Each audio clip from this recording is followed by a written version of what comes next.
I think that you do a biography either because you have new information or you feel that you can really do a fresh portrait of the person. And I had this epiphany when I was working on Hamilton. There came a moment during the Revolutionary War when Hamilton, who was Washington's aide-de-camp, had a feud with Washington.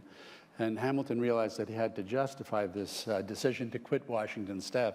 He realized he had to justify this decision to his father-in-law, Philip Schuyler, who was a very close friend of Washington. So he sat down, he wrote a letter to his father-in-law that said, "The great man and I have come to an open rupture. He shall, for once at least, repent of his ill humor."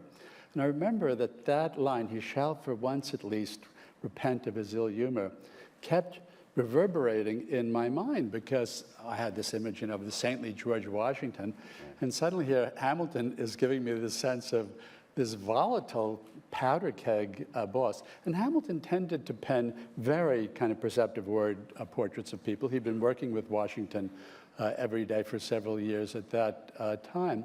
And so I thought to myself, Washington, seemingly the most familiar person in our history, could it be that he was the most unfamiliar in some way? And that was my opening wedge, and it kind of pried open for me a whole world into his inner emotions, which were very intense and very volatile because he was always seen as this kind of man of marble, a stolid, phlegmatic person, and he wasn't at all.